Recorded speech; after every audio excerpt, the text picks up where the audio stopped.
Друзья, приветствуем вас. Это очередной выпуск Райден подкаста совместно с Крыльями ТВ. Сегодня у нас и состав немного необычный, и тема не вполне себе, на первый взгляд, может быть, вы скажете, что непривычная для наших обычных форматов, но на самом деле она гораздо глубже, чем и гораздо политизированнее. Кстати, для всех вас, кто любит нас за наши околополитические суждения глубины.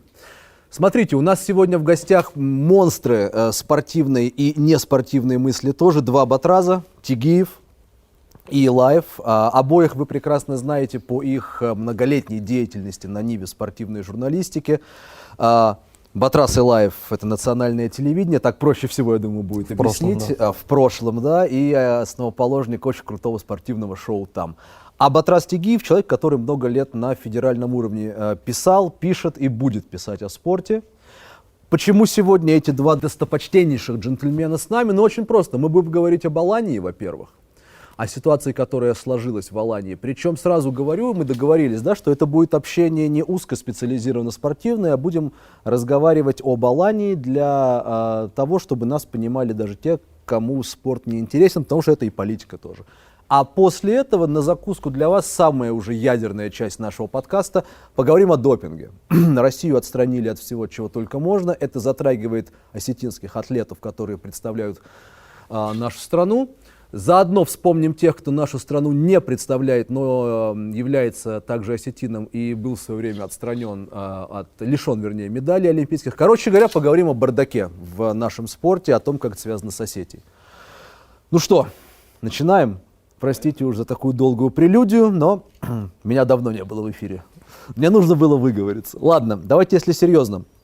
В Алании вчера официально поменялся президент.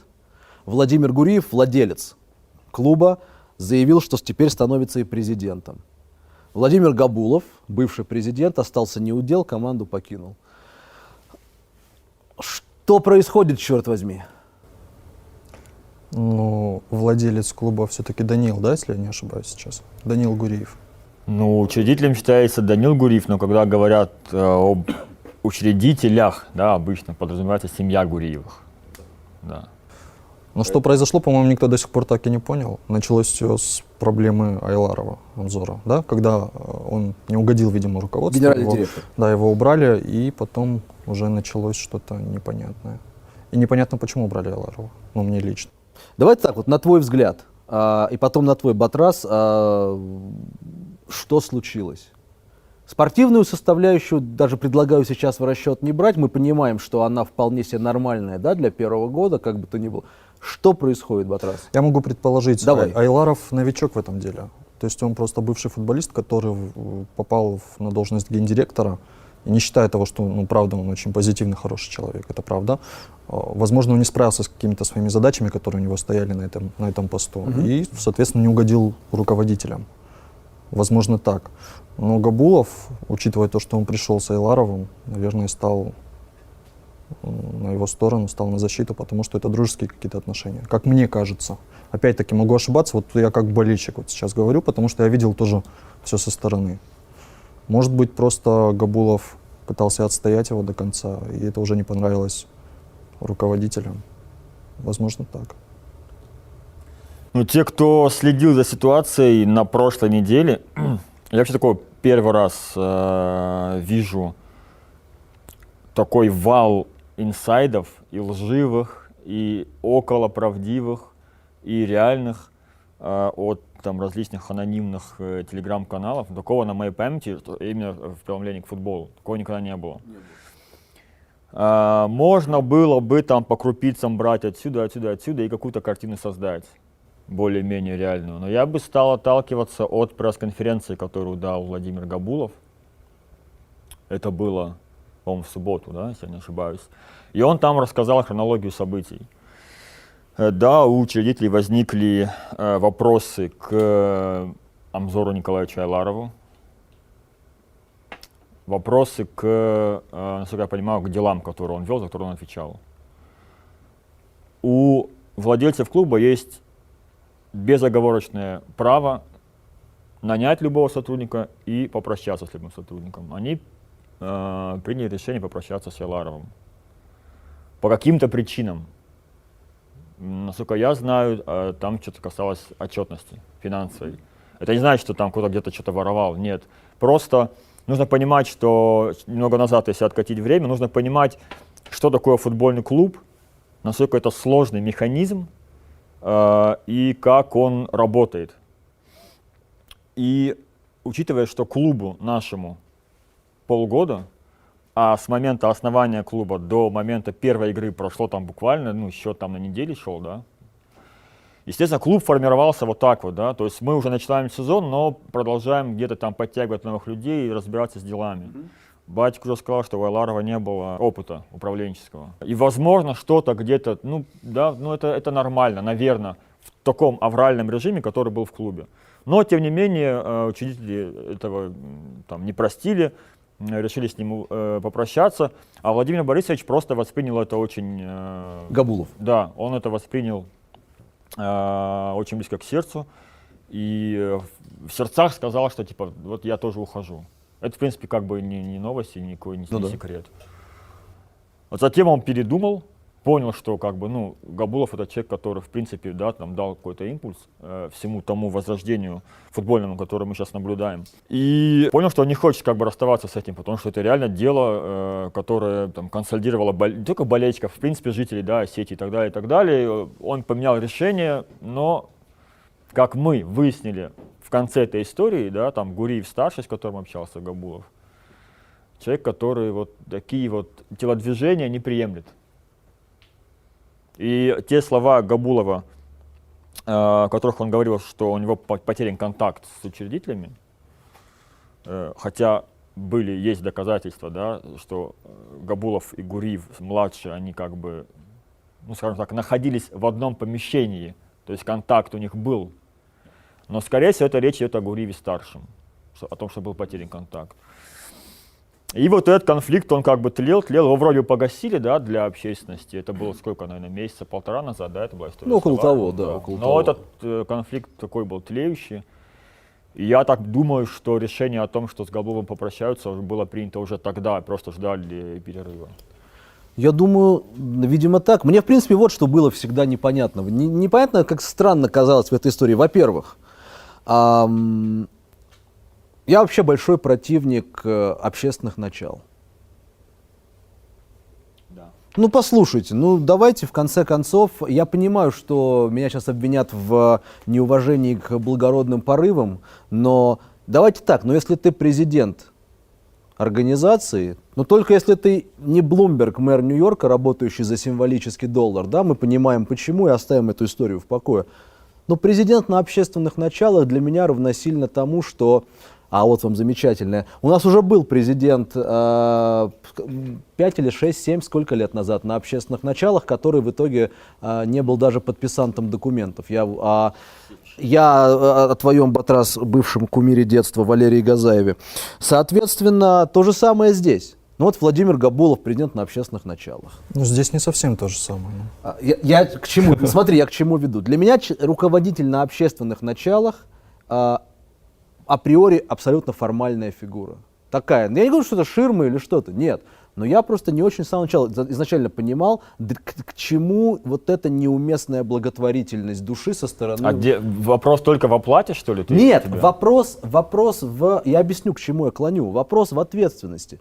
То есть мне, например, изначально было абсолютно понятно, что в ситуации, где есть господа Гуриевы, которые сразу было видно, что хотят быть вовлечены в процесс, я понимал, что фигура президента, будь то Габулов или кто-либо другой, скажем так, статусный человек, это будет просто-напросто, к сожалению, свадебный генерал. Я Смотри, не согласен. Нет, рассуждаю не согласен. здесь просто Да. вслух. И тем медведям будет уживаться сложно.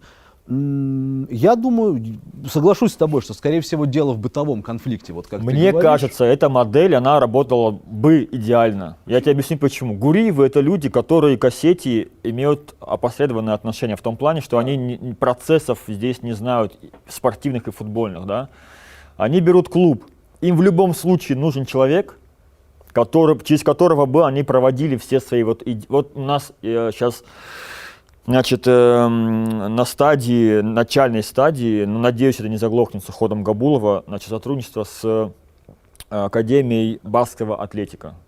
Люди приезжали сюда Бильбао, 2 раза, да. да, люди приезжали 2 раза, обсуждали.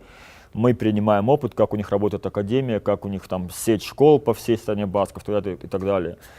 У нас есть проект по, значит, возрождению, даже не возрождению, а созданию академии футбольной. То есть все в перспективе футбольные школы в республике должны быть некой такой сетью, где на вершине сети стоит Академия футбольного клуба «Алания», куда бы из районных школ, да, ну, это опять же модель атлетика из Бильбао.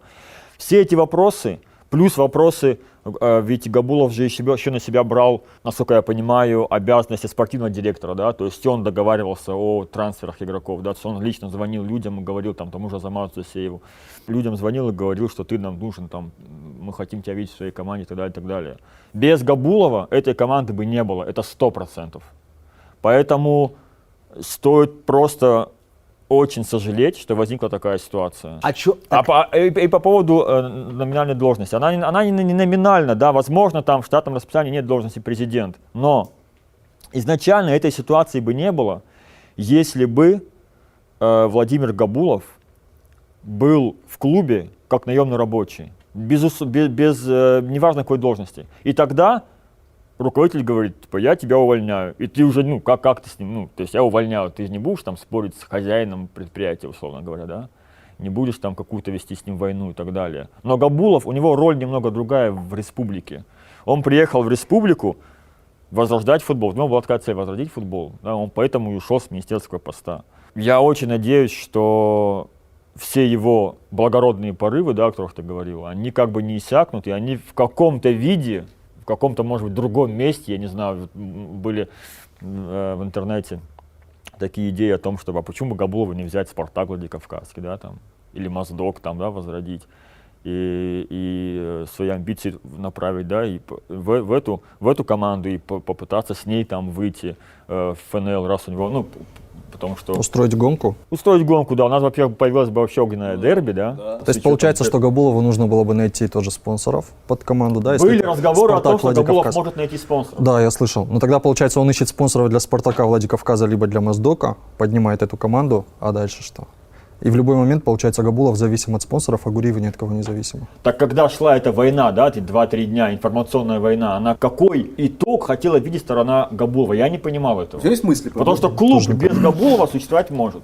Клуб без Гуриевых я не могу представить, чтобы он существовал. Это как раз мой вопрос Батразу. Смотри, при всем большом уважении, и правильно Батик говорит, Володя, огромное спасибо Габулову за все то, что он делал. Как ты считаешь, это тот случай, когда просто человек не смог верно оценить масштаб сражения и стоит ли в это сражение ввязываться? Я имею в виду фактическое противостояние Габулова и Гуриевых. Вообще сражения там не вижу, если честно. Это было не сражение, а попытка, ну, на мой взгляд, просто отстоять уже свой имидж, свою репутацию. А что с ней не так? С репутацией Объясни, ничего. пожалуйста. Нет, ну смотри, что с ней не когда так? убирают с формулировкой несоответствия, да, какое-то там, что не получилось у него, поэтому его убирают. Нет, там не было, нет, формулировок Как-то не там было было интересно, как-то сказали. Финансово-хозяйственные нарушения. Вот цензор за кадром, который неизменно присутствует во всех выпусках наших подкастов. Ни в коем случае, если ты уйдешь, то мы будем выдавать в эфир абсолютную дичь. Хотя мы и так это делаем. Смотри, ты об Айларове говоришь, о генеральном Нет, директоре. я говорю о Габулове сейчас. Да. Ты вот, тебе не показалось, кстати, тоже достаточно унизительной вот эта формулировка? Давай с самого начала. Давай, да. Смотри, звезды сошлись так, что Габулов, изначально у них там есть в WhatsApp переписка, да, группа с футболистами со всеми, которые выходцы из Осетии, такие вот известные, хорошие ребята наши. У них у всех было желание реально возродить Аланию, потому что для всех это была боль. И, естественно, когда они организовывали, Габулов лично, когда организовывал матч легенд, да, помнишь, когда вот 2 года назад, да, это было? По-моему, больше, ну не суть. Да, чуть больше даже. И организовали матч легенд, собрали всех наших известных игроков, собрали ветеранов спорта Алании и увидели, что людям интересен футбол. То есть собралось определенное количество людей на стадионе, которого не было давно.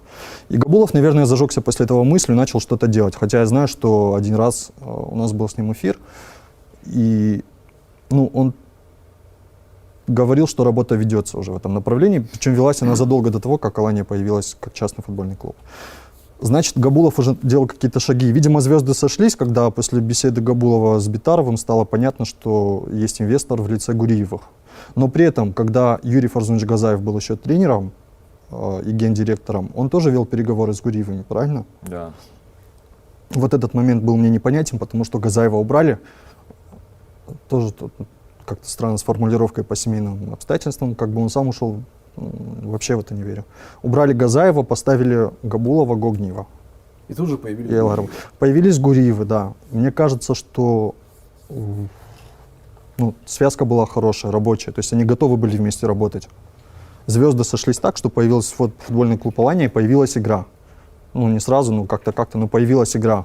Вот потом вот эти все движения, которые начались с Айларовым, с Габуловым, уже жду второй части сезона, чтобы понять, что будет дальше. Смотрите, что приходит на ум, да, сразу. Абсолютно сейчас не в директивной форме, я так в порядке некоторого бреда даже, если можно так сказать. Смотрите, есть популярный президент клуба Габулов, есть владельцы, Гуриевы. Не будем, да, отца от сына отделять, мне кажется, занятие никчемно их отделять.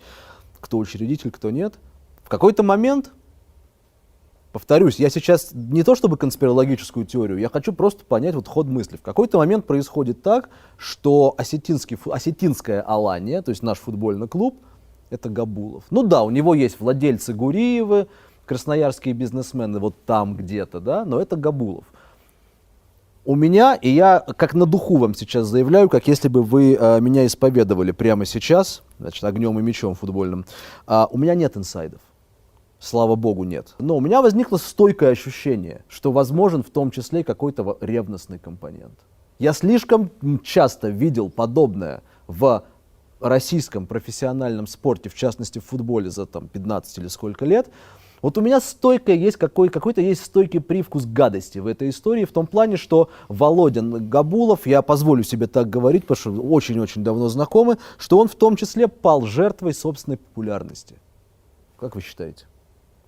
Гуриевы, ну хорошо, но вот с чего Владимир Гуриев, человек, мягко говоря, не молодой, да? Ну то есть это не 40-летний человек, это человек в возрасте, бизнесмен, у него полон край забот весь Красноярский, полон дом, там семья и прочее. Я сказал, становлюсь президентом футбольного клуба. То есть беру на себя, из его речи мне следует, оперативное управление этой командой. Смотри, как мне эта ситуация видится. Ну как, так не бывает же, Батрас. По поводу ревностного отношения, ну, теория, в принципе, имеет право на жизнь, да? Но вот мы можем только рассуждать. Да. Еще о чем мы можем рассуждать? Это о том, что мы не должны забывать о том, что у Гуриевых уже есть опыт управления футбольным клубом. Ну, управление опосредованным, да? К этой веселой истории мы придем. И, возможно, им сподручнее управлять клубом, когда в нем работают, в том числе на руководящих постах, работают люди им знакомые и хорошо известные, да? Что логично. Логично, Что да. логично. Уже ни для кого не секрет, что Рубцов не возглавит, а займет место генерального директора, об этом уже все говорят и пишут. И будут еще люди из Красноярска в клубе. Почему Владимир Гуриев стал президентом, как мне кажется? Давай вспомним, когда появилось это заявление. Значит, это заявление появляется, не заявление даже, заявление через газету «Слово» это было сделано. Ну, давай справедливости ради, это заявление было ими, в принципе, вброшено в пространство, и все СМИ подхватили. Нет, по-моему, это была конкретно газета «Слово», и потом все цитировали газету «Слово». Я вот вынужден сейчас взять звонок другу. Это не важно. Ты не Нет, это правда важный момент, потому что это для меня. Я хотел вам как журналистам, вот Батразу, этот вопрос задать. Смотри. Почему «Основа» вышла без ссылки на газету «Слово»? Я хочу, потому что это не газета «Слово», потому что «Основа» получила этот текст из первоисточника, а не из газеты «Слово». Я поэтому и говорю, первоисточник это Гуриевы. Ты с ними разговаривал? Вадик, Я очень удивился, потому что это не было эксклюзивом газет. Но не суть. Ты в теме насчет Рубцова? То есть кто это, его кредитную историю? Нет, ну, я слышал, но я читал комментарии, то есть люди к нему не относятся как-то негативно. Это вообще очень, очень крутая на самом деле история. Кейс, как сейчас принято говорить.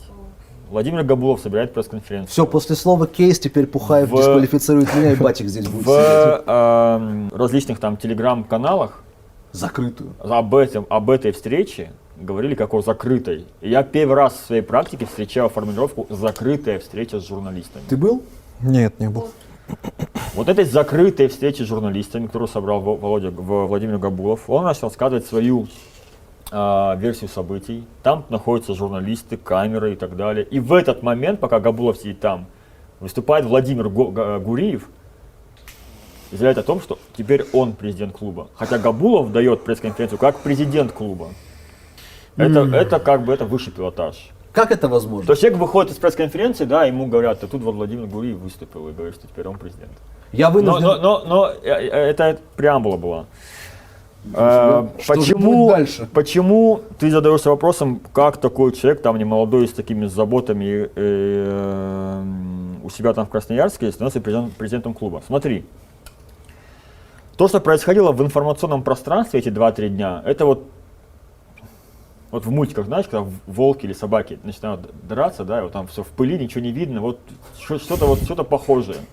Тут инсайд, там инсайд, где вот это все, и по каждые часа два какие-то новые какая-то информация. Все это обсуждают, обсасывают, ну это просто была жесть. И в этой ситуации должно было произойти, знаешь, вот типа вот стоп. Счет выставить. Теперь я, Владимир Гуриев, президент клуба, все.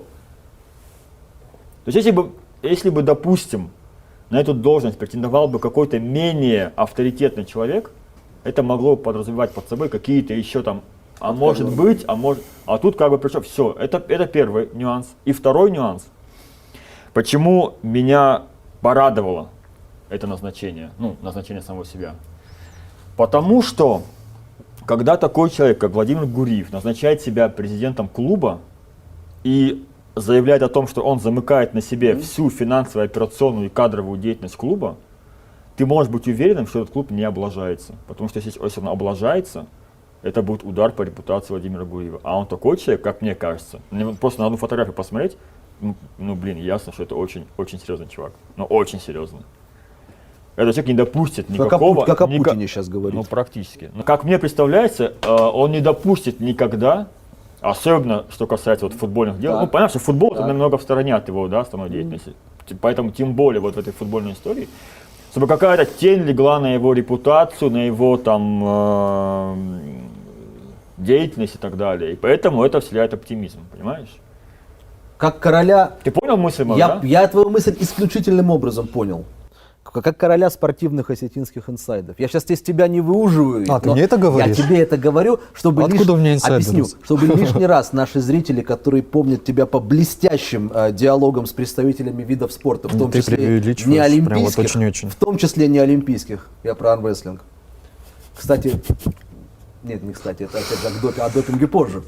Вот та катавасия, о которой Батрас рассказал, когда эти 3 дня, я думаю, что ты тоже, я не припомню на своем коротком, но тем не менее веку внутри и вокруг этого вашего российского спорта в Осетии, чтобы вот такая вот катавасия происходила, вокруг Алании уж точно нет. На публику такого, конечно, никогда не происходило, ни разу.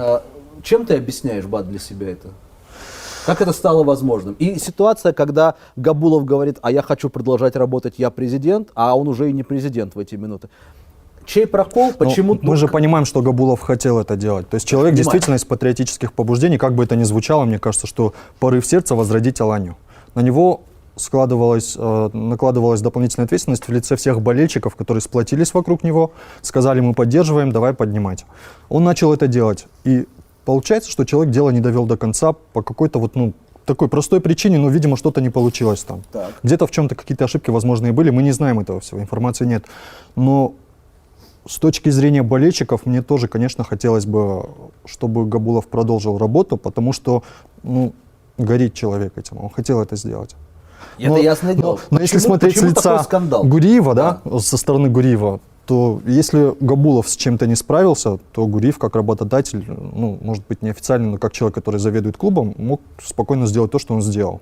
И, наверное, он был прав со своей стороны, потому что, ну, раз Габулов в чем-то ошибся, то, извините, найдем другого. Батрас очень верную мысль высказал. Я думаю, что с ней, конечно, в Осетии поспорят, потому что у нас, в принципе, не до конца понимают, что такое право собственника. Я думаю, да, я еще раз хочу это артикулировать очень четко.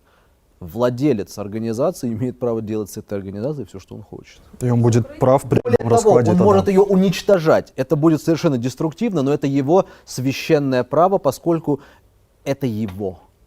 То есть очень странно, да, было бы сейчас. Нет, можно обсуждать, можно осуждать, но у владельца команды есть такое право. Другое дело, что, конечно, лично меня, почему я тебя спрашиваю о твоем отношении к медийному вот этому всему. Значит, Борис Николаевич Ельцин, когда бы еще мы вспомнили его, Царствие Небесное, Лужков, кстати, умер тоже, он употреблял такой термин «взлохматить ситуацию». Вот по мне, Гуриевы зачем-то ее взлохматили. Стоп. Мы не Гуриева? должны забывать, кто вообще эту ситуацию начал. Ее начал Владимир Габулов своим заявлением, что он уходит с поста президента. Я тебя специально провоцирую, да. И я и 2 раза это сделал. Ты Ну, я полуторамесячный. говорю, да, о первой самой ситуации. Хорошо, ну давай так. Всегда же принято, ну вот Гуриевы, которые люди более рассудительные в силу специфики того, чем они занимаются и прочее, не импульсивные люди. Для чего, на твой взгляд, Батрас, они эту ситуацию вот сейчас взлохматили? Фактически Владимир Гуриев заявляет, Они что... не взлохматили, они ответили. Да. Причем своим Да. ответом они закрыли все Секунду. точки над «и». А как же заявление Владимира Гуриева фактически о том, но это вотум недоверия президенту Габулову. Он говорит, что у вас ни к черту ваша финансовая отчетность, то есть вместо того, чтобы, как мы договорились, Это было изящно просто что-то вывернуть. объяснение причин, по которым они расстались Этой с бы Габуловым. причины И не всё. было, не поднимись, это буча. Вот. Понимаешь? Когда люди начали, ну сейчас же мы все живем же в интернете, да, все общественные мнения, да, там это все же из интернета, да. И когда он начал бурлить, там Габулов наше все, за что, ай, уй, тут вы приехали, да, все сказал, ну вот, блин, за что? Да вот за это, как бы. Я не уверен, что изначально планировалось, да, об этом. Я не буду говорить, что я уверен, но мне хотелось бы верить искренне в то, что Гуриевы с большим уважением относятся к Габулову. Ну да. Но ситуация так вырулилась, что Гуриевым пришлось отвечать, понимаешь? Зачем, На общественный запрос вот этот вот. Зачем Гуриевым Алания? Ну, мне кажется, что Данил Гуриев и Владимир Габулов вместе зажглись этой идеей, нет? Мне почему-то показалось, что для Данила Гуриева это имеет какое-то значение. Вот не просто как социальная нагрузка, да? На твой взгляд? Ты хочешь услышать, что это социальная нагрузка ко всем остальным Нет, проектам? я хочу услышать, что ты думаешь по этому поводу. Ну, Алания — это хорошая возможность для Данила Гуриева как-то попробовать себя в этой роли. Возможно, вот знаешь, раньше человек, ну он же молодой еще, в принципе. Раньше он увлекался футболом, да, просто на уровне там поигрушек каких-то, да. А тут есть возможность самому порулить, и это прикольно. Ну, у тебя была возможность заниматься условным красноярским Енисеем. Я сейчас исключительно прагматично подхожу. Нет, Красноярский Енисей — это команда, которая на балансе бюджета. Выкупите ее. Ну, это другой вопрос, но они в ней участвовали Да, конечно. исключительно деньгами. Да, в этой- ну в то этой есть просто команде. топили Да. туда тут бабки, как сказал бы Олег Пухаев на заре своей карьеры. Потом он уже другими темами. Слушай, ну Данил Гуриев производит впечатление человека очень увлеченного всей этой историей. Реально. Ему это, как мне кажется, очень интересно. Так. И он реально этой темой горит, ну на самом деле. Какие мотивы у Гуриева-старшего, это другой вопрос. Понятно, что у этой семьи здесь большие бизнес, скажем так, Интересно. планы. Да. Да? Да. Говорить как об Алании, как о социальной нагрузке, да, знаешь, социальная нагрузка — это такое слово, такое выражение, оно как будто вот отдает таким, знаешь, кандалами какими-то. А в ситуации нашей ситуации, она, как бы, мне кажется, там совсем не о кандалах идет речь. По крайней мере, если говорить о Даниле, то он реально этим увлечен. У него реально большие планы на возрождение команды, ему это интересно, и это вселяет оптимизм в будущее. Но опять же, вот, ну, наверное, мы какое-то время еще об этом будем говорить. Безумно жаль, что у них вот этот тандем с еще одним увлеченным человеком распался. Потому что возможности... Просто я не знаю сейчас... Понимаешь, вот возьмем там Дзагоева, да? Загоев говорил прямым текстом: я хочу закончить карьеру в Алании. Да. Вернется ли он теперь Я в Аланию? сомневаюсь, да, что у него желание вот не поубавилось. Он там недавно выступил в прессе. Ну, это понятно, там, И там ведь не один только Загоев пиар-директор был, там и так правда? далее. Да, Это понятно, все эти вот эти заявления в прессе, это одно. Но, тем не менее, сам факт. Я теперь сомневаюсь, вернее, я не так уверен теперь, что Загоев горит желанием закончить карьеру в Алании. Потому что вот с его другом поступили Вот так, да. не очень, скажем так, да, с той колокольни, не очень красиво. Правда-то у всех своя, правильно? Я не совсем даже вот провокации тебя ради, понимаешь, этот вопрос задаю, но я еще раз хочу его повторить, потому что мне крайне интересен ход твоих Почему мыслей. вынесли на общественную? Не, А что? для чего Гуриевым Алания?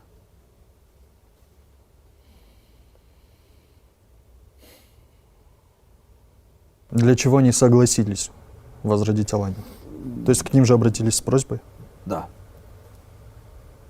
Зачем? Ну, конечно. Давай.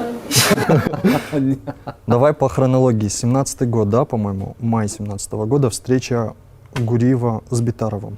Обозначение планов, все эти проекты крупные, помощь в селах, водоснабжение в Верхнем Фегдоне, еще что-то. Ряд проектов. Гуриев поддерживает республику, что-то делает. И если Битаров к нему обращается с просьбой поддержать футбольный клуб, почему отказывать, если есть возможность, если Данил увлекается?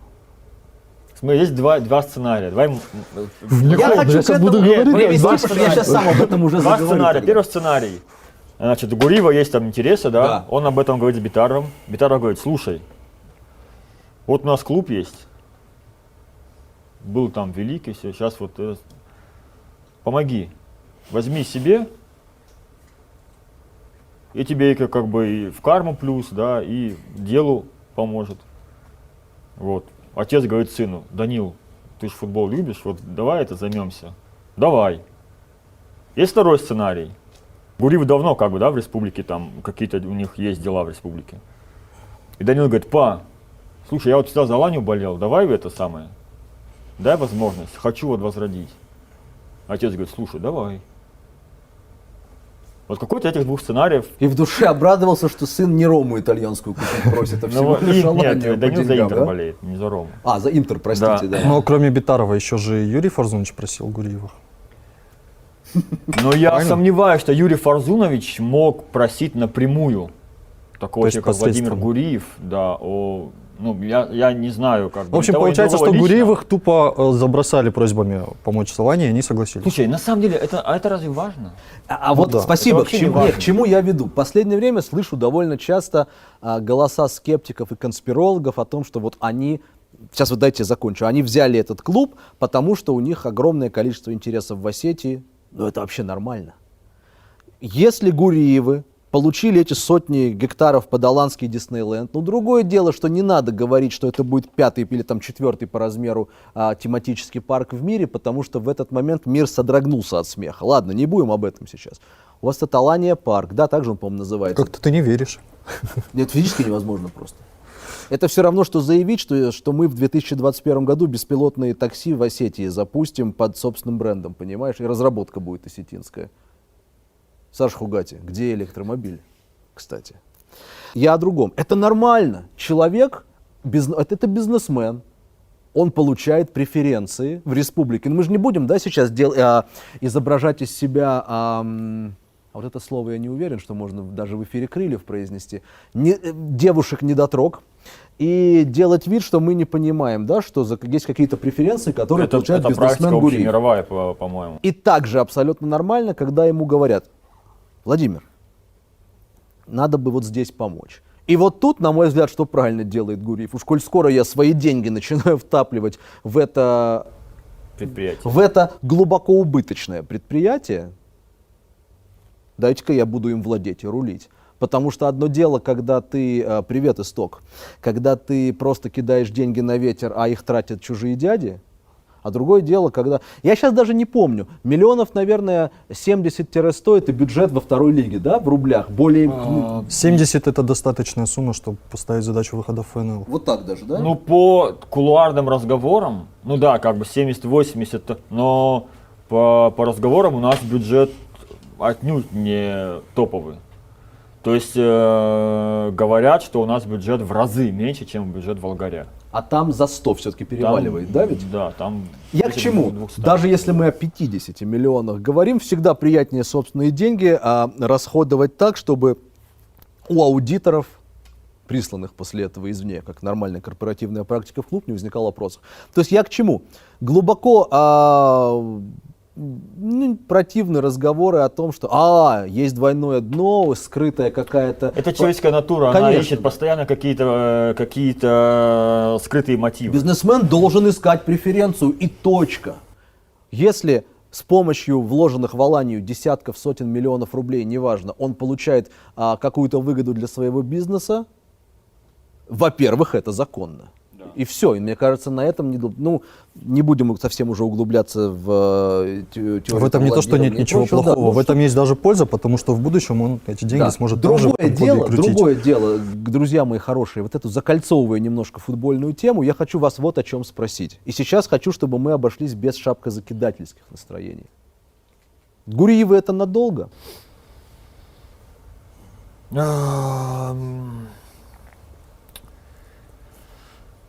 Думается мне, что здесь все зависит даже не столько от Владимира Гуриева, сколько от политической ситуации в республике. Поясни, пожалуйста. Ну, я не уверен, что если вдруг поменяется у нас власть в республике, что эта власть может там, может быть, да, там придут люди, которых, опять же, как у Гуриева с Габуловым, да, там, они могут уйти, свернуть свои проекты, возможно. Но то есть нельзя говорить со стопроцентной вероятностью, что типа да, это надолго и так далее, потому что мы же понимаем, что спорт и такие огромные деньги, они не могут быть в отрыве от политики, от власть имущих. Даже если это частный Да, клуб.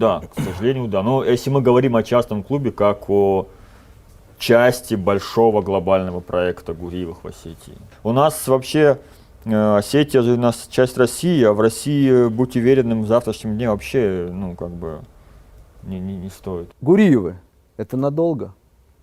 Ну вот Батик сказал, что зависит от политической ситуации, но мне кажется, зависит еще и от менталитета людей в Осетии. То есть? От нашего менталитета. Вот представь себе, ты бизнесмен, ты состоялся где-то в другом регионе, у тебя есть деньги, ты хочешь принести какую-то пользу. Ну вот тот возраст пришел, когда ты можешь что-то сделать и хочешь что-то сделать. Ты пришел в свою республику, ты что-то делаешь, и тут вот такие вот скандалы, как сейчас вот с футболом случились, заставляют тебя от чего-то не то что отмазываться, оправдываться, а какие-то заявления делать, которые ты не собирался делать. Ты просто пришел что-то делать хорошее. И у тебя складывается такое впечатление, что тебе в Осетии могут ставить палки в колеса на ровном месте.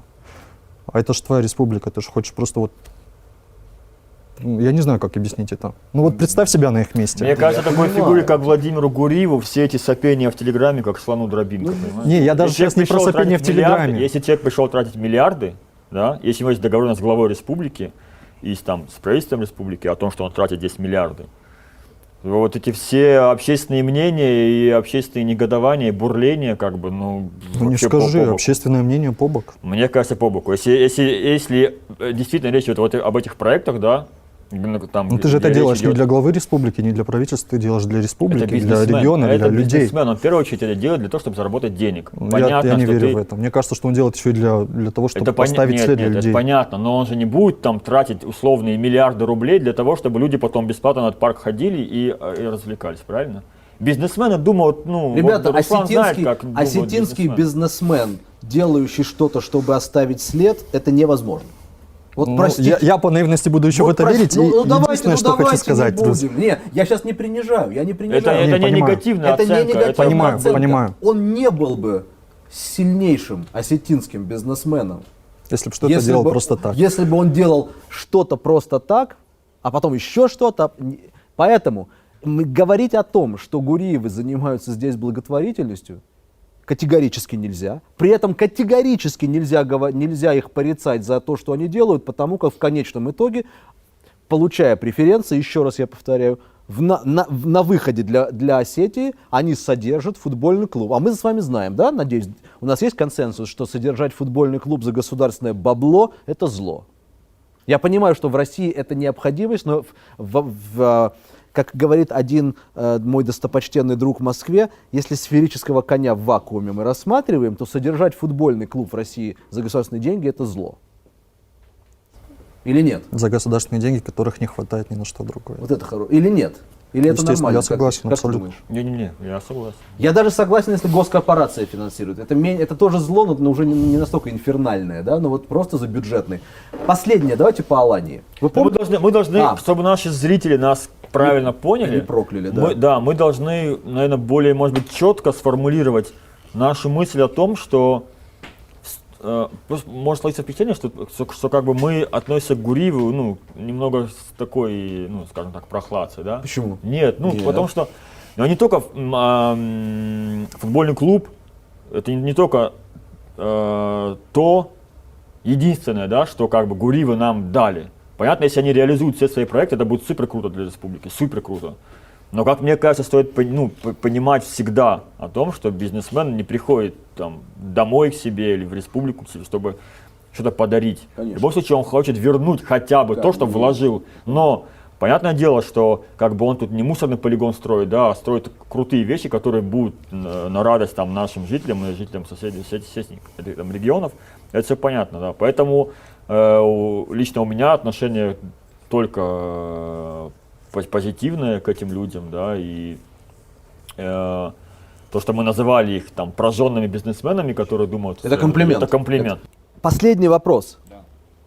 Слышу довольно часто от людей скептически настроенных, от тех, кто уже на эту самую воду дует, да, на молоке обжегшись. Они вспоминают историю истока. Они вспоминают историю с Фаюрсоюзом в 2005 году. Короче говоря, они вспоминают с Русгидро, они вспоминают добровольно-принудительные эпизоды из жизни футбольного клуба Алании и государства, когда бизнесменов просили помочь, те не могли отказать, но это заканчивалось очень быстро.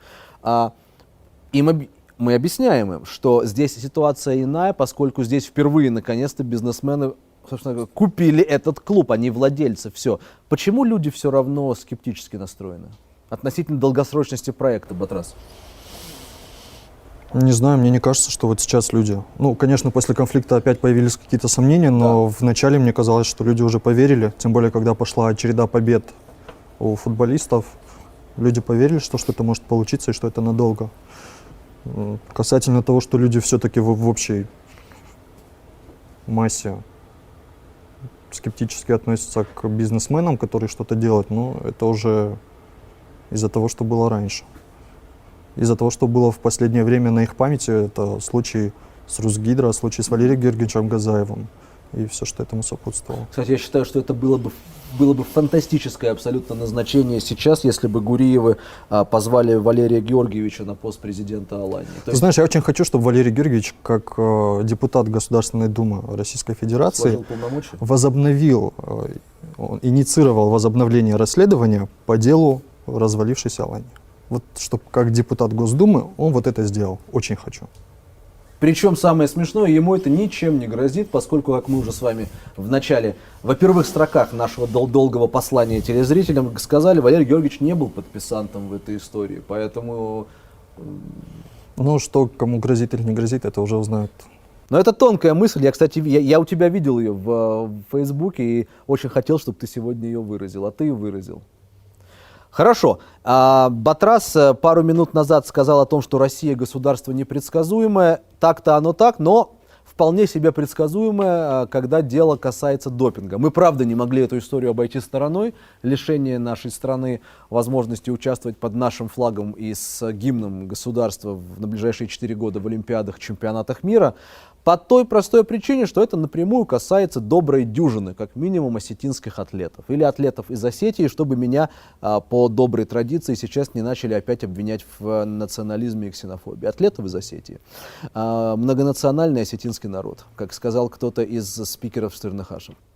Ну что, мы все о футболе. Давайте перейдем теперь как раз к теме допинга. Вы же следите, да, наверняка за событиями последних дней, за отстранением России, то есть за допинговой этой вакханалией. Дней, сказал я, лет. Наверное, правильнее, да, будет сообщить. Учитывая, что это напрямую затрагивает интересы наших компатриотов осетинских спортсменов, обычно бывает порядка дюжины, да, атлетов из Осетии на Олимпиаде. Но это если мы считаем, правда, еще тех, кто выступает под флагами других государств. Но тем не менее, наши с вами соотечественники теперь не могут ездить на Олимпиады, чемпионаты мира целых 4 года под флагом и с гимном. Это раз. То, о чем хотел поговорить. Вообще 3 момента меня интересуют. Друзья, почему мы так облажались? Второе. Почему наши осетинские атлеты, к сожалению, попадаются на допинге регулярно и у них отнимают медали? И третье, что, черт возьми, вообще с этим делать? И не пора ли эту лавочку под названием профессиональный спорт, я, конечно, немножко сейчас в экстремизм ударяюсь вообще прикрывать? Батрас, давай начнем с главного. Россиюшку пинают и преследуют, или мы получили за дело? Мне кажется, там и то, и другое. Поясни. Мы получили... Ну, я, конечно, знаешь, вот тоже, опять-таки, я не состою ни в каких организациях, я не знаю, как вскрываются эти пробы, как действительно ли все правда, что нам говорят или нет, но из слов некоторых людей понятно становится, что да, некоторые спортсмены в России употребляли допинг и были на этом пойманы. Это, ну, как я понимаю, видимо, это правда. Но при этом наши осетинские спортсмены, если мы уже о них заговорили, у многих из них было недоумение относительно того, как это все происходит, как эта процедура происходит, вскрытие проб, и как понять, что все зеркально чистое, что не подмешивается ничего, что не меняется ничего, что действительно, да, вот в конкретной пробе конкретного спортсмена находят запрещенные препараты. Ну, не уверены наши спортсмены в том, что это действительно все честно делается. А ты? Я тоже не уверен в этом. Почему? Потому что вот, допустим, из тех ребят, которых я лично знаю, Так. я верю этим ребятам. И если, ну, то есть я с ними не только в кадре общался, да, но и за кадром сложились какие-то отношения. И нет смысла мне говорить неправду какую-то, учитывая то, что я потом не транслирую это нигде. Вот сейчас первое интервью у нас с тобой есть какое-то, да, что мы говорим об этом, о допинге. Они считают себя чистыми, то есть, ну, никто же не придет к ним, да, вот представь себе тяжелая атлетика, да, секция тяжелой атлетики, Албегов, Туриева, Царукаева занимаются в этой секции под руководством известных тренеров, и приходит врач какой-то со шприцом и говорит: так, ребята, вот у нас команда свыше, мы будем вас колоть, готовьтесь. Но не бывает же такого. Ну, не может же быть такого. Давай тогда так. То есть туринобол, который нашли в крови у Царукаевой и который стоил ей олимпийской медали, туда подмешали Агенты Запада, да? Неужели проклятые американцы? Я правда не хочу в балаган сейчас сводить вот эту часть нашей беседы, поэтому вот серьезно, ты действительно считаешь... Я скажу так, я верю нашим спортсменам. Почему? Ну, потому что я им верю. Я их знаю, и нет смысла обманывать. Я Чья верю. моча? Давай смотри, Русик Албегов, возьмем его, да, к примеру. Да? Его не пустили на одну из Это другой кейс абсолютно. Ты знаешь, это единственный атлет, в отношении которого не подтвердились подозрения. Но тем не менее, это же атака была на спортсмена. Это была атака на спортсмена Албегова. И не только на Албегова. Туриева с ним в команде была. Хорошо. Я понимаю школу твоей мысли, но у меня для тебя есть, я, к сожалению, вынужден. Артур Таймазов. Забудем, что узбекский флаг, да? Ну давайте, это наш человек. Артур Таймазов 2 раза. Хасан Бароев. Светлана Царукаева. Тигиевы борцы. А что вы на меня показываете? Борец Тигиев. Мы о призерах сейчас, только о призерах. Бесик Кудухов. Там вообще беспрецедентная же история. Международный олимпийский комитет не лишил его медали из-за юридического казуса, поскольку, к величайшему сожалению, человека нет в живых. А там нельзя в этом случае начинать. Ну, то есть целая история. Я к чему? И у всех в крови туринобол. То есть ты действительно, я сейчас не ерничаю, ты действительно полагаешь, что мочу меняли? Клятые Возможно, ты посчитаешь меня американцы. наивным человеком, но да, я считаю, что, возможно, какие-то пробы были изменены. И но так при этом, сотни раз, да? При этом, нет, Рус, я согласен с тем, что у нас косяков тоже хватало. Вот, допустим, тот же самый косяк с московской лабораторией, да, вот последний, когда на 3 недели мы задержали, 3 недели прошло с крайнего срока возможной выдачи всех этих проб, и мы не выдавали до конца, там Следственный комитет, да, по-моему, всем этим занимался. Там фантастическая история. Значит, эти пробы, эти все данные находились уже под юрисдикцией Следственного комитета России, были задержаны на 3 недели, не переданы вовремя во Всемирное антидопинговое агентство, а когда были переданы, обнаружилось, что с ними манипулировали. В тот момент, когда они находились в ведении Следственного комитета России. Батрас, я переформулирую вопрос. Ты веришь, что в России нет государственной системы допинга? Нет, в это не верю. То есть она есть? Возможно, она есть, но относительно осетинских спортсменов, я повторюсь, в наших ребят я верю 100%, что они к этому вот отношение... Ты сейчас говоришь как осетин или как специалист? Нет, как осетин, как человек, который просто с ними общается. Сознательно отношение к этому они точно не имели. Вот я в этом уверен на 100%. Видишь? То есть, уже ты чуть-чуть переигрываешь. Сознательные не имели. То есть это могло вне их ведома произойти. Я не исключаю. А туринобол, он в чем вообще бывает, чтобы понять? Мало ли в чем? Это что вообще? Давайте так.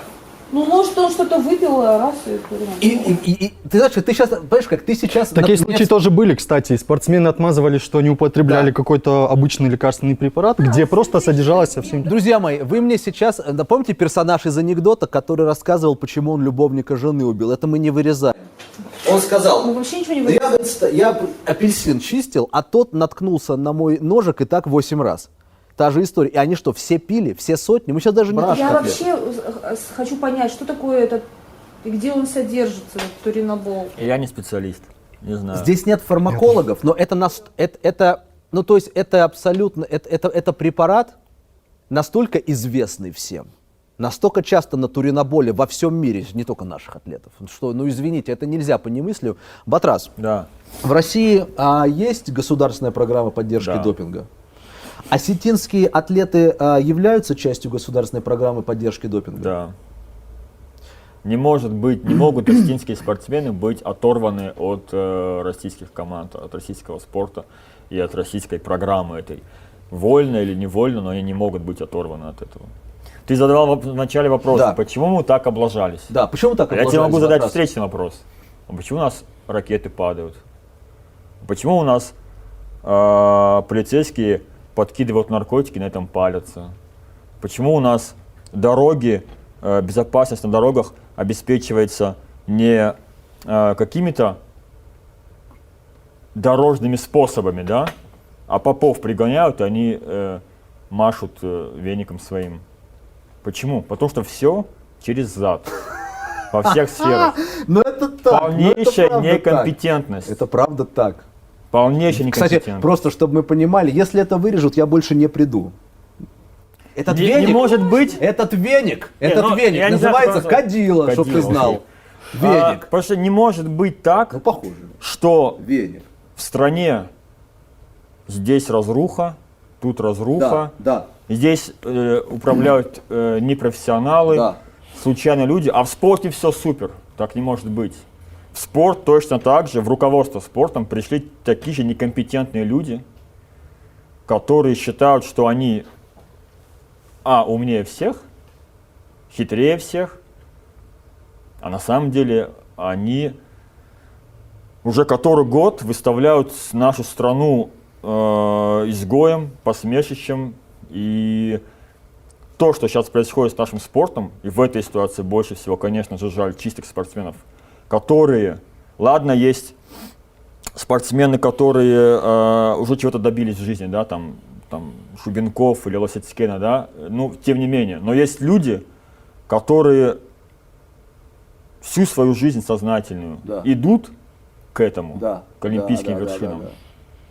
А им вот так, стоять. раз и все. И вот что им делать? И кто виноват? Идти под нейтральным флагом. Вот скажи мне, пожалуйста, я хочу понять одну простую вещь. Ты допускаешь, что возможна госпрограмма. Ты допускаешь, что атлеты ее часть. Следовательно, ты допускаешь, что условные Царукаева, Таймазов и вот все, кого мы перечислили, были и частью этой программы. Ну, Возможно, но повторюсь невольно. Я объясню почему. Если первый раз человек попался на этом, то зачем ему второй раз то же самое делать? ты согласен, что невольно и вольно в данном случае не играет никакого... Играет роль. А? Играет роль, и Какую? причем большую. Нет, мы сейчас, получается, обвиняем напрямую наших спортсменов в том, что они сознательно употребляют допинг. А я с этим не согласен. Ты считаешь, что им дали что-то выпить, и они не знали, что? Я считаю, что, возможно, в числе препаратов, которые Так. им дают, вот я, помнишь, в самом начале сказал, что пришел Так. врач там, Да, со да, шприцом да, и так да, далее, но, возможно, им кто-то дает препараты со всеми, ну, как объяснить, не знаю, там же бывает комплекс препаратов, укрепляющих да, и так да, далее. да. И может быть, где-то что-то содержится, может быть, такое есть, но эти спортсмены об этом могут не знать. Мы понимаем, что это не снимает может быть, ответственность. Да, естественно. Что делает А может быть и доктора не знают, что в каком-то конкретном препарате содержится часть вот этого всего. Это опять же вопрос о некомпетентности. Не, ну слушайте, я опять же, то, о чем ты говоришь, я не исключаю, что и такие мудаки абсолютные есть во врачебном цеху, которые могут этого не знать. Я ничему уже не удивлюсь. Но что делает пловчиха Ефимова, российская, сильнейшая, для того, чтобы быть как жена Цезаря вне подозрения? А уезжает тренироваться за границу, чтобы вдруг по незнанию ничего. Я к чему? Так разве у наших спортсменов есть возможность так взять и Нет, уехать я за к границу? чему тебе хочу? Я к чему говорю? Почему Сослан Рамонов, Рустам Тотров, ну, закончивший, да, карьеру, я просто беру призеров и чемпионов сейчас, да? Почему вот эти люди должны страдать из-за того, что у их соотечественников осетинских... А ты уверен, что Сослан Сослану Рамонову через лет 6-7 не скажут, а вот у мы тебя там через- в 2000 каком-то году... Значит, поскольку через 6 или 7 лет с большой долей вероятности власти наконец-то закроют наши подкасты, мы не сможем это с тобой... Но я сейчас... Давай без шуток, правда, смотри. О чем я хочу сказать? Вот то, что говорит Батик. Проблема в том, и вот как мне представляется, это в каком-то дичайшем искажении ментальном действительности, происходящей в России. Я об этой истории многожды рассказывал, и тут даже эти ваши анонимные телеграм-каналы даже, они подхватили. Величайший спортсмен, не просто в истории велогонок, а просто величайший спортсмен в мировой истории Лэнс Армстронг, семикратный победитель Тур де Франс. Величайшая легкоатлетка Мэрион Джонс, тоже американка, но величайшая просто. Женщина-огонь.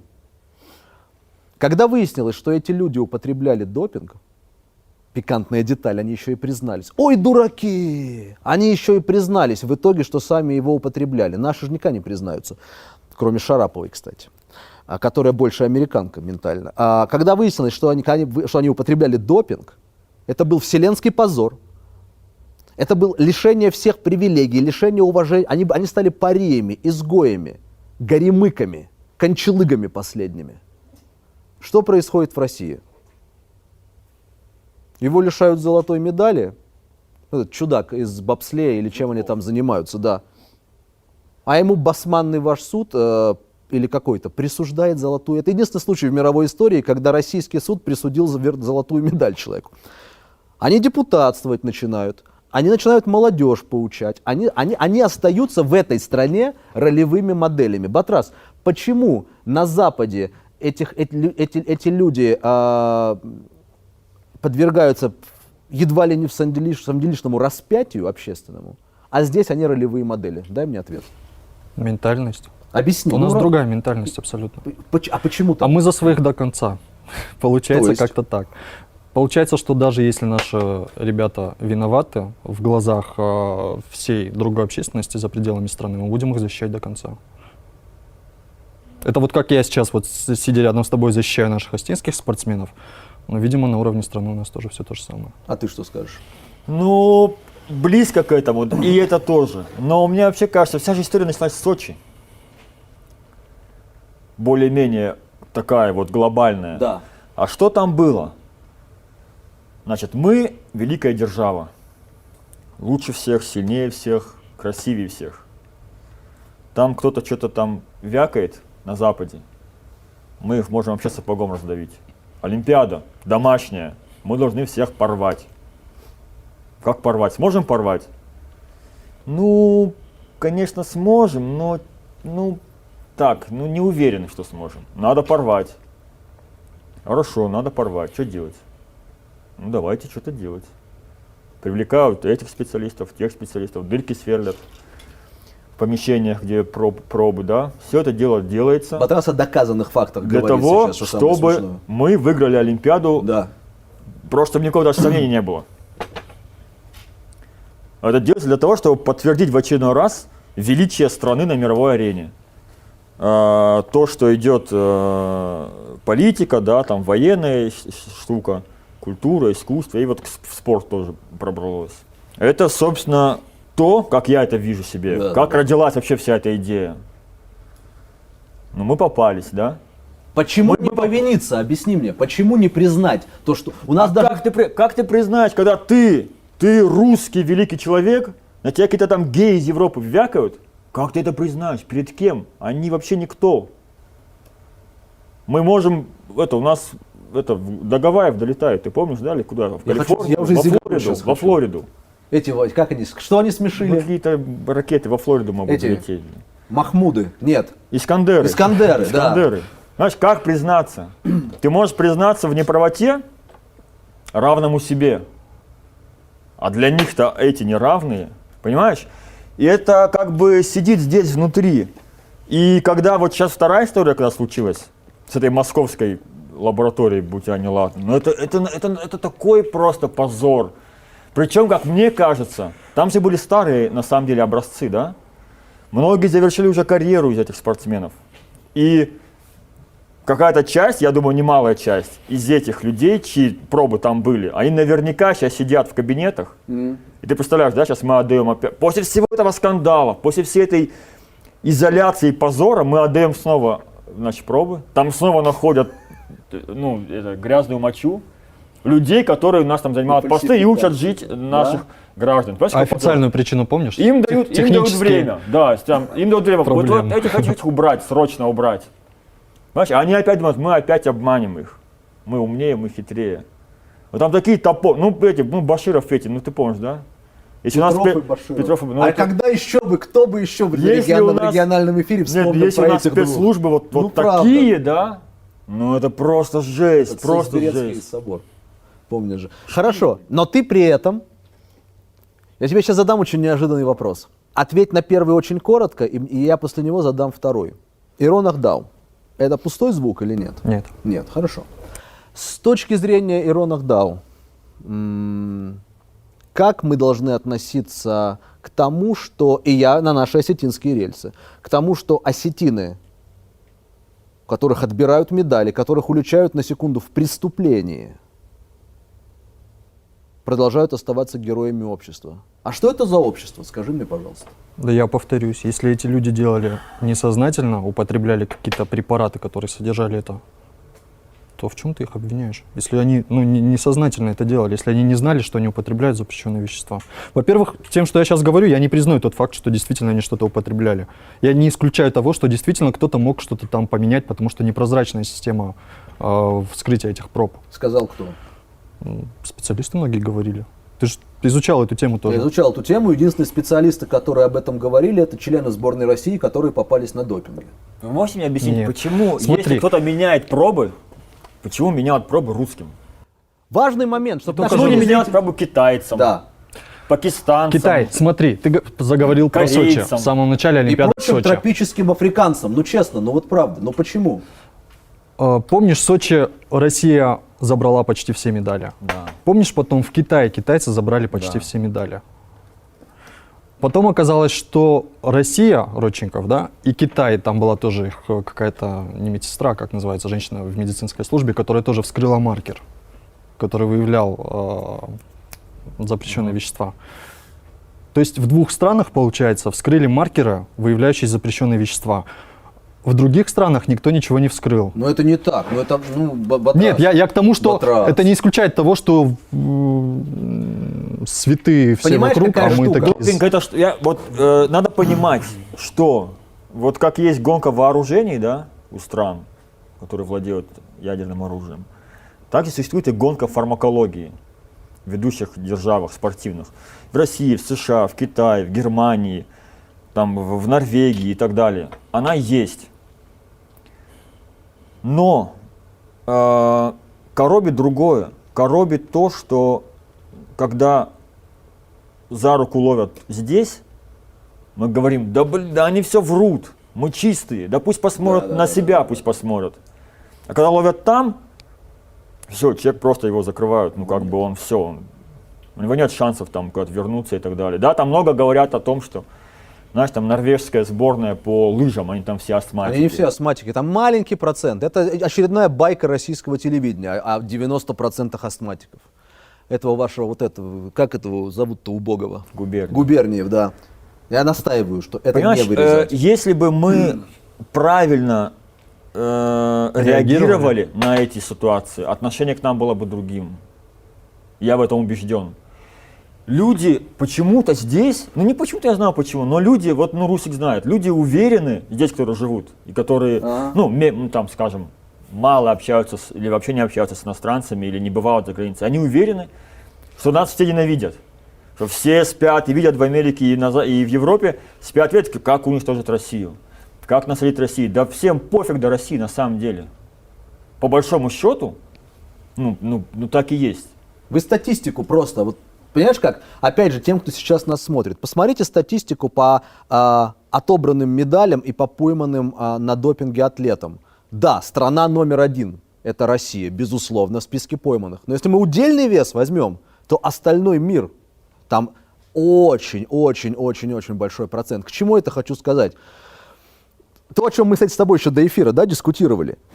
Если мы говорим о том, что мы не верим в процедуру Всемирного антидопингового агентства, если мы не доверяем Международному олимпийскому комитету, у меня есть для вас потрясающее решение проблемы. Мы выходим из МОК, выходим из ВАДА и организуем спартакиаду по городкам и прочим непотребным видам спорта. Знаешь, да. универсиада. Универсиада или как это весь мир присылает студентов, которые приезжают развлекаться, а у нас профессиональные спортсмены. Понимаешь? Как и в Китае, кстати, такая история. Я понимаю. Я хочу тебе адресовать тот же вопрос. Потому что наши подкасты все-таки они национально ориентированы, как сказал бы Батрас Сидамон в его лучшем проявлении. Поэтому Ирон Ахдау и то, что осетинские атлеты, увлеченные в употреблении допинга, не становятся изгоями. На твой взгляд, как сочетается одно с другим? Они никогда не станут изгоями. И даже мне вот эта вся история противна, да, на самом деле. Но я не готов считать осетинских спортсменов, которых поймали на допинге, изгоями. Слишком громкое Хорошо, слово. почему они остаются ролевыми моделями? У нас другое отношение, другой менталитет. И у нас не так много героев, не так много людей, на которых можно равнять молодежь и так далее. У нас никогда в жизни представить даже этого невозможно, чтобы Артур Таймазов, лишенный золотых медалей, станет там, даже не хочу это слово вслух говорить, честно, вообще, оно очень грубое на самом деле. Общество вообще другое. Ну, то есть у нас вообще ментальность, я говорю сейчас не только об Осетии, в целом о России, вообще другое, другая. У нас, господи, у нас люди, которые являются преступниками, настоящими преступниками, они у нас как бы, им нормально там, то есть у нас нет такого института порицания и осуждения, как есть на Западе. Когда человек, который увлечен в каких-то непотребствах, неважно, уголовных, либо моральных непотребствах, он становится человеком, просто с ним стыдно бывает там в один кадр встать или руку. У нас много по-другому это все работает. Согласишься? Ну да. Но у нас есть Штернхаш. А скажи, пожалуйста, я просто еще раз хочу вернуться вот к чему. Тебе не кажется, что имена называю сейчас исключительно в ретроспективе исторической? Тебе не кажется, что Сослан Рамонов в конечном итоге пострадает без флага своей страны и без гимна своей страны, в том числе и потому, что отобрана медаль не просто у каких-то, что пойманы не просто какие-то спортсмены абстрактные из России, а Царукаева, Абароев. Извини, Батик, не стоит винить спортсменов в этой Я не виню, я хочу сказать, не стоит ответственность перекладывать на спортсменов. Нет, смотри. Когда ты в системе, допустим, ты тягаешь штангу, да? Ты на сборе находишься. Приходит врач, говорит, вот пилюлю, это там 8, ты же не будешь спорить с врачом. Я понимаю, что они жертвы этой системы. Конечно, во многом, но у меня другой вопрос есть. Да, но понимаешь, как только мы говорим, что они жертвы, мы их оправдываем подспудно. И у меня вопрос, но почему чистый Рамонов должен страдать из-за нечистых других? А он страдает, я тебе объясню, чего? Человек ни разу не увлеченный ни в каком допинговом непотребстве, не может теперь ехать на Олимпиаду с флагом своей страны. У него уже ничего не впереди. В том плане, что ему не 18 лет, понимаешь? Я к чему? Я хочу вот что понять. Еще раз, я возвращаю вас обоих. Нет ответа на твой вопрос. Потому что ему не повезло родиться в России в это время. Вот и все. Но это стечение обстоятельств. Как ты считаешь, почему в обывательской среде очень часто бытует мнение, мне это бывает очень смешно, я его сравниваю, знаешь, вот когда говорят, если у девушки есть татуировка, то она Вот в обывательской среде есть такое мнение, допинг употребляют все. Почему так, как ты считаешь? Это именно в российской, вот и в Осетии, и вообще в России. Почему так говорят? Ну, это оправдание, мне кажется. Думаешь, да? Ну, естественно. Оправдание для всех тех спортсменов, которых... Батрас, допинг, ты очень давно в спорте и вокруг спорта. Допинг употребляют все? Да я не знаю.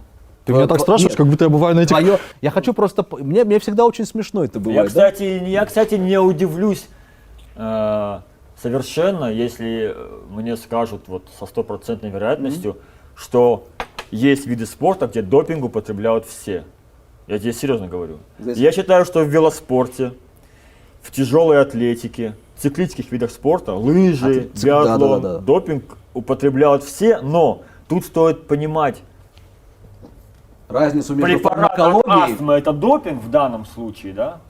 Его можно поставить знак равенства между вот этой вот штукой, да, которую норвежцы с собой возят пачками, и там каким-то этим шприцом с каким-то анаболиком, или просто не силен. Это при том, что норвежцы, во-первых, пачками уже давно не возят ничего, во-вторых, если те, кто не следит за биатлоном, норвежцы уже давно не в самом... Я про лыжи говорю. Да. Не больше, Я к чему? И фармакология, и допинг, да, разные вещи. Да. То есть я как человек в этом плане исключительно ориентирующийся на законопослушность, четко понимаю, то мне очень интересно. Вот если эти препараты не включены в допинговый реестр и до сих пор считаются это фармакологические препараты, не включенные в допинговый реестр, ребята, извините, это не допинг. Ими могут пользоваться все. Как ты считаешь? То есть разницу между фармакологией и допингом, на твой взгляд, она все равно четкая же? Нет. Почему? Мне кажется, ничего. Но реестр же есть четкий. Но реестр же меняется. Да. Но на сегодня же он определен. Ну, до того, как были скандалы с Мельдонием, он тоже был определен. А потом раз, хопа, и Мельдони включили в этот реестр, и все. За полгода известив всех, но в России же опять все забыли.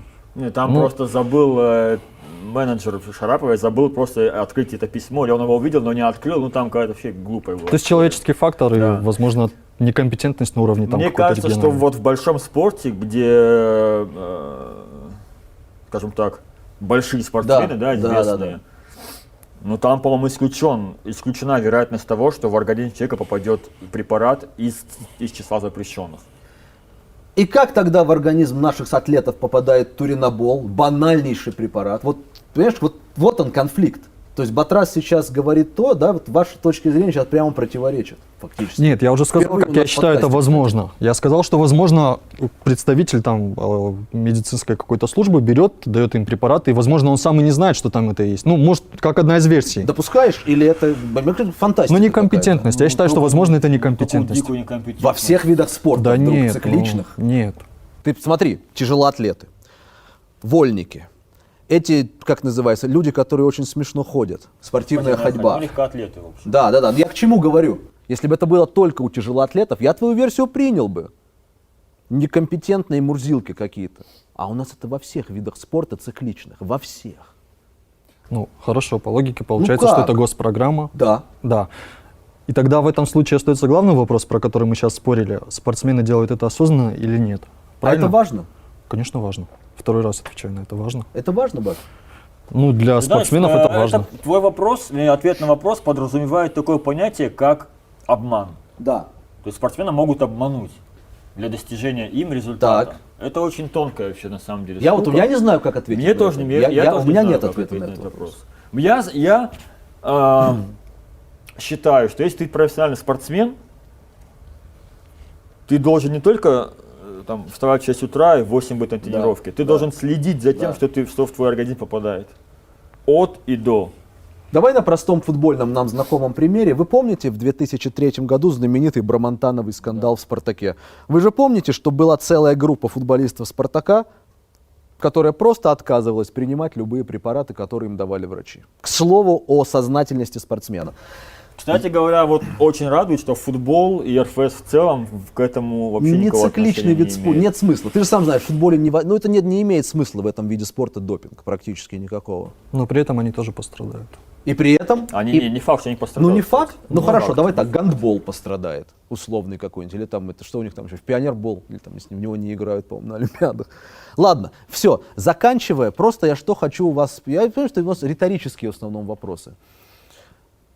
Каждому один и тот же, очень ответьте мне, можно коротко, можно не коротко, как сказал бы любимый тобой Дудь. Когда-нибудь поменяется сознание осетинского и российского человека относительно того, что есть хорошо, а что есть плохо, вот в отношении к допинговым атлетам? Как ты считаешь? А ты думаешь, сейчас люди не понимают, что это плохо? Или у них Нет. есть оправдание, а все делают? Это плохо, но это все делают, понимаешь? Плохо имею в виду другое. Не то, что плохо допинг принимать, а плохо то, что эти люди остаются ролевыми моделями в обществе. Придет осознание? Нет. Нет? Нет. Почему? Ну, потому что ты пытаешься повернуть ментальность людей на 180 градусов за какие-то там, за какой-то короткий промежуток времени. Это все это складывалось, это же в генах, понимаешь? Опять я говорю, это не только я об Осетии говорю, я говорю в целом о России. Да. Только у нас возможно, что человек, который пойман на допинге, это доказано, Да. он выигрывает выборы там, он становится там главой области какой-то или главой да. района. Это для обывателя, особенно там из глубинки, это такая мелочь вообще, понимаешь? Слушай, у вас там будущий губернатор, он допинг принимал. Допинг, ну и все. Он там обещал мне, у меня там туалет теплый будет. Пусть допинг, что такое вообще, понимаешь? Это такая мелочь в жизни среднестатистического россиянина, что, мне кажется, это никогда не поменяется, это отношение. Как думаешь? Поменяется, но не скоро. Что для этого нужно? Не знаю.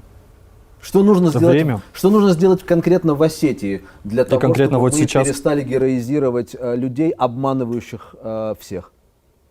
Сознательно, несознательно, но обманывающих.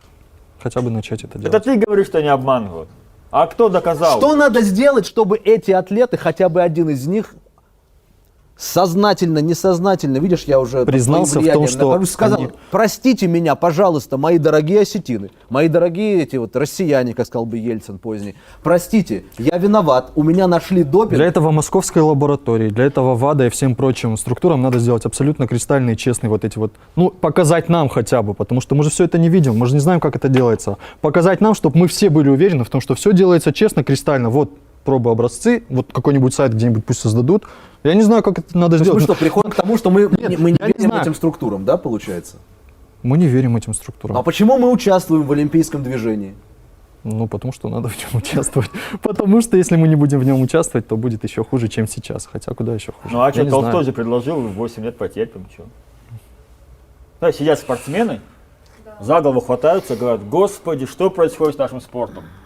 Виноваты те чиновники, а Толстой говорит, да и ладно, что мы 8 лет потерпим без Ты Олимпиады. знаешь, вот я когда И смотрю... это позиция, а он Да. на минуточку пост занимает. Вот когда я в Господи. этих ваших толстых, когда я весь этот соловьиный помет слушаю, я хочу вот так закончить. Когда я вижу, во время каких фееричных медийных ублюдков мы просто с вами живем, которые кормят население с телеэкрана. У меня абсолютно вменяемые люди, иногда попадающие на программы, на ток-шоу федеральных каналов, я иногда слышу, что они вот здесь, опять же, в Осетии, нормальный, вроде вменяемый человек. Но он о допинге начинает рассуждать уже не просто, с интонациями этого Толстого или Соловьева, а уже их голосом. И все сводится к этим, как ты сказал, Зауриком, Артуриком, Искандером. Искандер. А мы покажем, да. Понимаешь? Я правда, большинство наших вопросов риторические, но, понимаете, друзья, мы хотели это обсудить, поскольку это важный момент, и это больная действительно тема. Все, что мы хотим вот тут нашей троице, это чтобы в 2020 году, хрен с ним уже, не будет флага, не будет гимна, мы все знаем, что осетинский триколор вот здесь, но просто, чтобы те наши, кто завоюет медали, чтобы не получилось, что через несколько лет опять отуриноболятся, да? Ну, ничего больше не хочу. А ментальность, правда, наверное, не поменяется. Да. Простите за немножко грустное завершение подкаста, но вот это так. Батрас Тигиев, Батрас Илаев – блестящие люди в области спорта, политики и вообще всего, что связано с жизнедеятельностью человека и с умственным трудом. Спасибо, что были с нами. Увидимся. Пока. Пока.